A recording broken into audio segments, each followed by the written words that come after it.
শ্রাবণ মাসে সারাদিনে অন্তত একবার হলেও এই মন্ত্রটি মুখে উচ্চারণ করুন।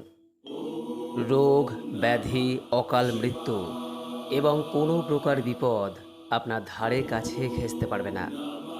বন্ধুরা, ঋগ্বেদ এবং মার্কেন্ডীয় পুরাণে এই বিষয়ের উল্লেখ রয়েছে। এই মন্ত্রটি হল ভগবান শিবের সবথেকে শক্তিশালী এবং জাগ্রত মন্ত্র। যিনি বা যারা এই মন্ত্রটি উচ্চারণ করেছেন তিনি 100% ফল পেয়েছেন। তাই আজ থেকেই শ্রাবণ মাসে সারা দিনে অন্তত একবার হলেও এই মন্ত্রটি মুখে উচ্চারণ করুন।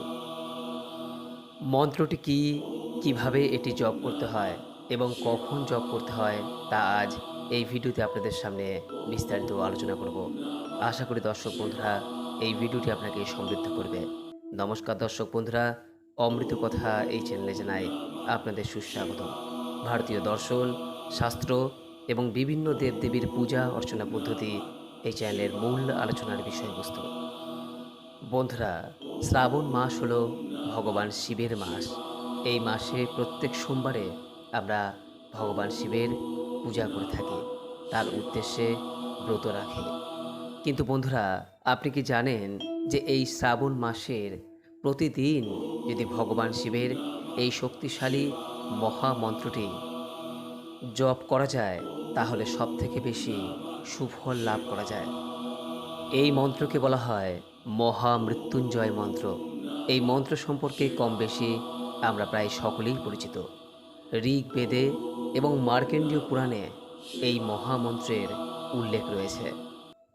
এই মন্ত্র সম্পর্কে বলা হয়েছে যে এই মন্ত্র হলো এতটাই শক্তিশালী একটি মন্ত্র যার দ্বারা অনেক কিছুই করা সম্ভব। দুরারোগ্য ব্যাধি থেকে যেমন মুক্তি লাভ সম্ভব, ঠিক তেমনি অকাল মৃত্যুর হাত থেকেও এই মন্ত্রের উচ্চারণের দ্বারা রক্ষা পাওয়া সম্ভব। এমনকি বেদে এ বিষয়ে উল্লেখ রয়েছে যে যদি কেউ নিয়মিত এই মন্ত্র জপ করতে পারেন তাহলে সমস্ত ধরনের বিপদ থেকে রক্ষা পাওয়া যায়। এই মন্ত্রকে শিব মন্ত্র বলা হয়ে থাকে। আবার এই মন্ত্রই অপর নাম সঞ্জীবনী মন্ত্র। কেবলমাত্র নিয়মিত এই একটি মন্ত্র যদি জপ করতে কেউ পারেন তাহলে সমস্ত ধরনের বিপদ থেকেই রক্ষা পাওয়া যায়। এই মন্ত্রের জপ নিয়মিত করলে একদিকে যেমন সমস্ত গ্রহের প্রকোপ থেকে রেহাই পাওয়া যায়, ঠিক তেমনি পরিবারের যদি কেউ অসুস্থ থাকে তাঁরও স্বাস্থ্যের উন্নতি ঘটে। আশু সংকট থেকে বাঁচতেও এই মন্ত্র খুবই কার্যকরী। কাল সর্পদোষ, বাস্তুদোষ, পিতৃদোষ, সমস্ত ধরনের দোষ থেকে মুক্তি পাওয়া যায় নিয়মিত এই একটি মন্ত্র জপ করলে, মহামৃত্যুঞ্জয় মন্ত্র। এই মন্ত্রটি সংস্কৃত ভাষায় লেখা হয়েছে, কিন্তু জনগণের জন্য এটি বহু ভাষায় রূপান্তরিত হয়। 4টি লাইনে বিভক্ত এই মন্ত্রটির প্রতিটি লাইনে 8টা চিহ্ন রয়েছে, যা উচ্চারণ করার সময় সারা শরীর জুড়ে একটা কম্পন ছড়িয়ে পড়ে। আর এই কম্পনই শরীরের ভেতরে থাকা হাজারো ক্ষতকে নিমেষে সারিয়ে তোলে। শুধু তাই নয়, ব্রেন পাওয়ার বৃদ্ধিতেও বিশেষ ভূমিকা পালন করে এই মন্ত্রটি। আধুনিককালে এই মন্ত্রটিকে নিয়ে একাধিক গবেষণা হয়েছে। তাতে দেখা গেছে যে মন্ত্রটি পাঠ করার সময় মস্তিষ্কের অন্দরে থাকা নিউরনগুলি এতটাই অ্যাক্টিভ হয়ে যায় যে ধীরে ধীরে মনোসংযোগ বৃদ্ধি পেতে শুরু করে এবং সেই সঙ্গে বুদ্ধি ও স্মৃতিশক্তির উন্নতিও ঘটে। আত্মবিশ্বাসের অভাবকে দূর করে এই মন্ত্র। মনের মধ্যে থাকা যে সুপ্ত শক্তি, সেই শক্তির জাগরণ ঘটায় এই মন্ত্র। এই মন্ত্রটির সঙ্গে লোক পরিচিত একটি কাহিনী প্রচলিত রয়েছে, আর তা হল মহর্ষি মৃকুণ্ডু এবং তার পত্নী মরুদবতী পুত্রহীন ছিলেন। তারা তপস্যা করেন, মহাদেবকে সন্তুষ্ট করেন এবং এক পুত্র লাভ করেন যার নাম মার্কেন্ডেয়। কিন্তু মার্কেন্ডেয়র বাল্যকালেই মৃত্যুযোগ ছিল। অভিজ্ঞ ঋষিদের কথায় বালক মার্কেন্ডেয় শিবলিঙ্গের সামনে মহামৃত্যুঞ্জয় মন্ত্র জপ করতে লাগলেন। যথাসময়ে যমরাজ এলেন, কিন্তু মহাদেবের স্মরণে আসা প্রাণকে কেই বা হরণ করতে পারে? যমরাজ পরাজিত হয়ে ফিরে গেলেন এবং মার্কেন্ডেয় মহাদেবের বরে দীর্ঘায়ু লাভ করলেন। পরে তিনি মার্কেন্ডেয় পুরাণ রচনা করলেন এবং এই মার্কেন্ডেয় পুরাণেও এই মহামৃত্যুঞ্জয় মন্ত্রের কথা উল্লেখ রয়েছে, যা পূর্বেই বলা হয়েছে। কিন্তু যত সহজভাবে এই মহামৃত্যুঞ্জয় মন্ত্র সম্পর্কে বলা হলো, বাস্তবিকভাবে এই মন্ত্রটি করা অতটা সহজ নয়। কারণ এর জন্য সবথেকে বেশি যেটা প্রয়োজন তা হলো নিষ্ঠা, বিশ্বাস এবং সময়ানুবর্তিতা। অর্থাৎ আপনার মনের মধ্যে যদি প্রবল ইচ্ছা শক্তি না থাকে, তাহলে এই মন্ত্র আপনি নিয়মিত উচ্চারণ করতে পারবেন না। আর এই মন্ত্র উচ্চারণের সময় বিশেষ বিশেষ দিক অবশ্যই খেয়াল রাখা প্রয়োজন।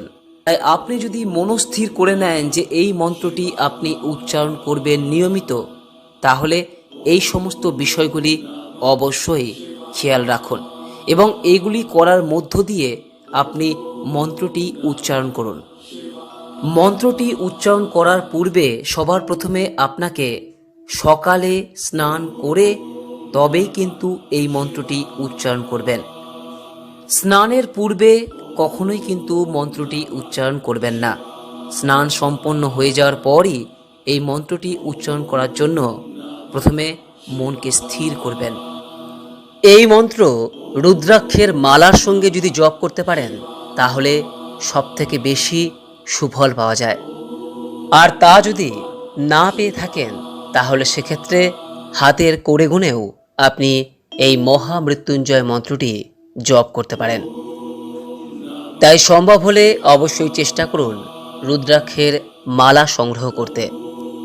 এরপর একটি পরিষ্কার পরিচ্ছন্ন বাইরের কোলাহল থেকে একটি মুক্ত জায়গা বেছে নিন এবং সেই স্থানে একটি ভগবান শিবের ছবি অথবা মূর্তি কিংবা একটি শিবলিঙ্গ অথবা মহামৃত্যুঞ্জয় যন্ত্র রাখুন। তবে আপনি নিরাকার দেবাদিদেবের সামনেও এই মহামৃত্যুঞ্জয় মন্ত্রটি জপ করতে পারেন। তবে উক্ত স্থানে অবশ্যই একটি ধূপকাঠি জ্বালাবেন এবং প্রদীপ প্রজ্বলন করবেন। ধূপকাঠি জ্বালানোর পর এবং প্রদীপ প্রজ্বলন করার পর একটি কুশের আসনে আপনি পদ্মাসনে বসতে পারেন অথবা সিদ্ধাসনে বসতে পারেন। যে আসনটি আপনার ক্ষেত্রে সুবিধা হচ্ছে সেই আসনটিতে আপনি বসবেন। তবে খেয়াল রাখবেন, যে আসনে বসবেন সেই আসনে যেন আপনার মেরুদণ্ড সোজা থাকে এবং তার সঙ্গে আপনার মস্তকও যেন সোজা থাকে। এরপর একাগ্র চিত্তে রুদ্রাক্ষের মালা সহযোগে 108 বার এই মন্ত্রটি জপ করুন। ওম ত্রয়ম্বকম যজামহে সুগন্ধিম পুষ্টিবর্ধনম উর্বারুকমিব বন্ধনান মৃত্যুমুক্ষীয়মামৃতাৎ। ওম। এই মহামৃত্যুঞ্জয় মন্ত্র জপের শুরুতেই যে ওম উচ্চারণ করা হলো, এর দ্বারা আত্মাকে শুদ্ধ করে নিতে হয়। আর যখন এই ওম উচ্চারণ করবেন, তখন খেয়াল রাখবেন যে নাভি থেকে ওপরের দিকে নিঃশ্বাসের সঙ্গে যেন এই ওম শব্দের ধ্বনি বের হয়। এটা ঠিক যে প্রথম প্রথম এই মন্ত্র উচ্চারণের ক্ষেত্রে কিছুটা অসুবিধায় পড়তে পারেন, তবে এক্ষেত্রে ঘাবড়াবার কিছু নেই। বেশ কয়েকদিন যদি আপনি নিষ্ঠা সহকারে অভ্যাস করেন, তাহলে অবশ্যই এই মন্ত্রটি আপনি রপ্ত করতে পারবেন। এবং আরও একটি বিষয়, যখন আপনি এই মন্ত্রটি পাঠ করবেন, তখন দুই চোখের মাঝখানে মনোনিবেশ করার চেষ্টা করবেন।